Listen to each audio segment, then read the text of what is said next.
Assalamualaikum warahmatullahi wabarakatuh. Kembali lagi bersama saya, Ferry Aprianto, guru mata pelajaran informatika di SMA Negeri 2 Cianjur. Buat anak-anakku kelas 11, yang hari ini saya akan mencoba memberikan satu buah bahan materi pembelajaran tentang bagaimana membuat aplikasi berbasis Android yang sederhana eh, untuk perkembangan dunia digital masa kini. Untuk kelas 11 materinya adalah pemrograman berbasis Android. Nah, hari ini saya akan mengajarkan kepada Anda bagaimana menggunakan kreator kodular I/O ini sebagai basis data pembuatan aplikasi berbasis Android. Oke, tidak harus menunggu lama, kita akan coba periksa, kita coba amati, kita coba lihat bagaimana sistematika kerja yang ada di dalam kreator kodular untuk pemrograman basis Android. Baik, pertama Anda masuk di kreator kodular IO atau kodular.io, kemudian login dengan email Anda. Kalau misalkan belum terdaftar, Anda daftar dulu. Setelah terdaftar, inilah tampilan awalnya. Nah, berikutnya kita akan membuat aplikasi sederhana dengan cara menekan tombol Create Project. Nah, kita berikan nama di sini. Nama untuk project kita, misalkan kita buat misal aplikasi input misalkan. Nah, ini aplikasi input namanya, nama dari aplikasi yang akan kita buat. Kemudian kita pilih next. Ini Android minimumnya kita pasang di 7,0 karena Android sampai saat ini sudah sampai Android 10 ya. Berarti kita main di 7 atau 8. Kita main di 8 saja. Kenapa? Karena Android 5 itu terlalu jauh ya, terlalu jadul dan itu sudah tidak ada yang menggunakan handphone Android 5. Kita coba di Android 8. Lalu kita tekan tombol finish. Kita akan diarahkan ke dalam halaman kerja kita. Di halaman kerja kita seperti ini. Oke. Ini adalah tampilan lembar kerja kitanya. Berupa ini screen. Ini screen atau halaman pertama. Kalau kita membuat beberapa screen berarti kita memberikan screen 2 atau add screen di sini. Baik, kita akan coba rancang dulu format space-nya di sini. Kita akan gunakan label untuk memberikan judul daripada teks kita. Nah, untuk memberikan label, kita akan setting dulu supaya nanti teksnya ada di tengah. Cara settingannya, di sini di common properties, ada align horizontalnya itu left. Kita jadikan center. Oke. Setelah jadi center, baru kita akan cari label. Di sini ada di palette, ada namanya label. Kita tarik, drag, drop di sini. Lalu kita ganti nama text for label ini ada di label properties.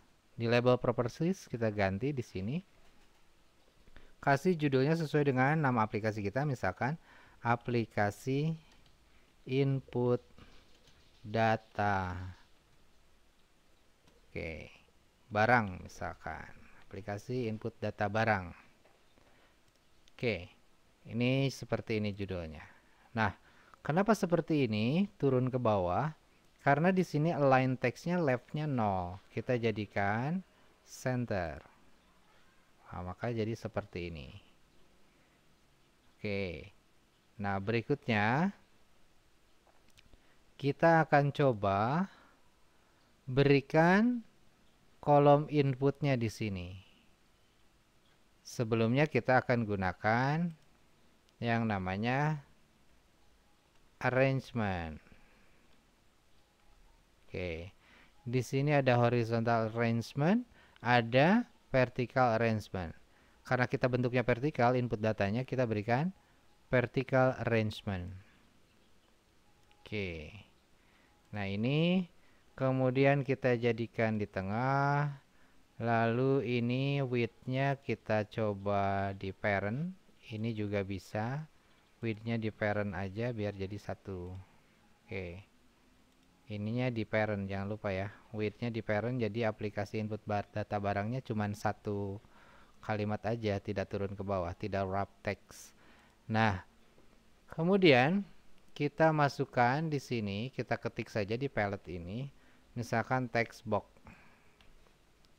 Ada text box di sini. Klik, ambil, kemudian masukkan. Nah, text box ini untuk menginput barang nantinya. Isinya menginput barang, tapi kita akan coba berikan dulu keterangannya dulu menggunakan label. Ini kita berikan labelnya dulu. Label taruh aja di atasnya di sini. Kita berikan nama barang. Nah, maka nama barang ini akan ada di sini nantinya. Kita inputnya di sini, di text box ini. Oke. Nah, kemudian kita high-nya juga otomatis saja.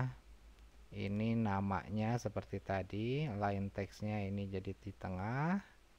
Kemudian ini jangan lupa width-nya supaya nama barangnya langsung tulisannya satu jajar.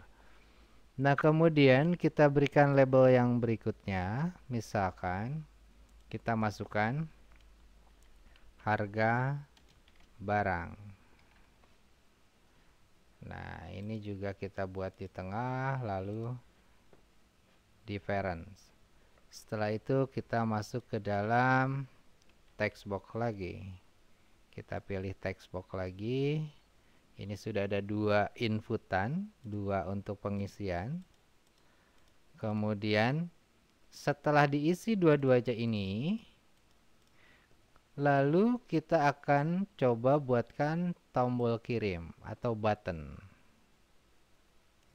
Nah, button satu kita ganti kirim data, keterangannya kirim data.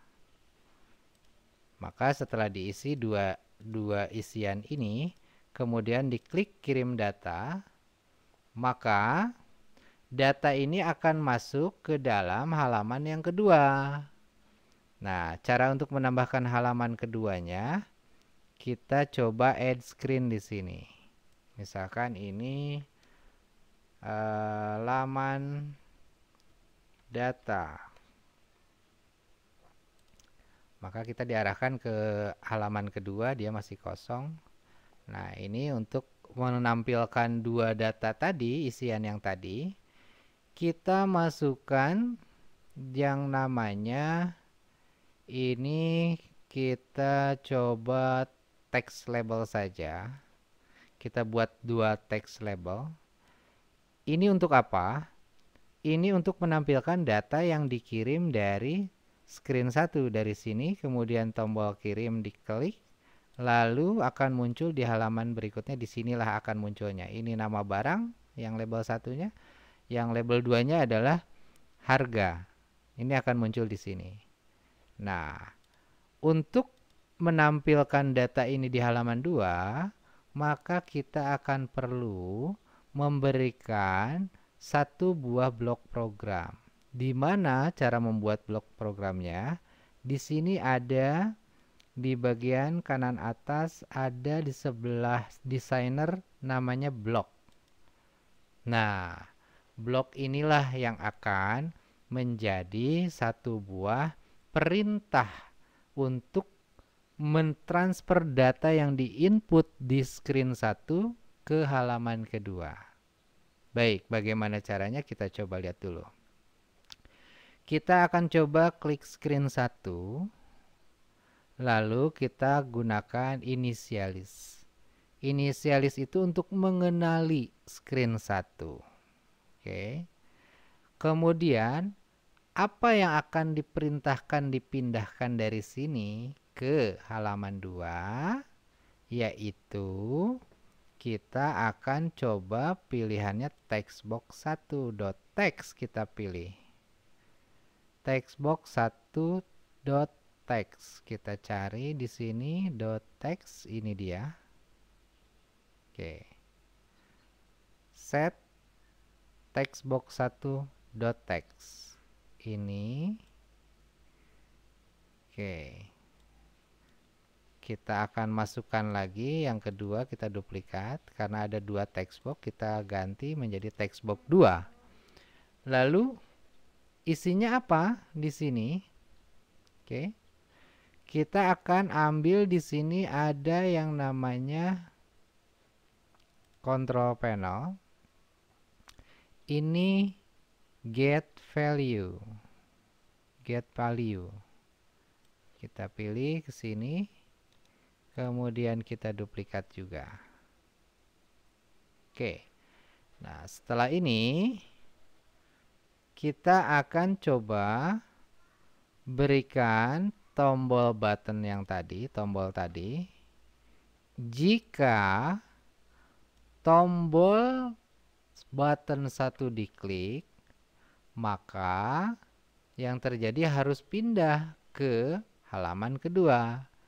Maka kita akan coba pilihannya adalah ini.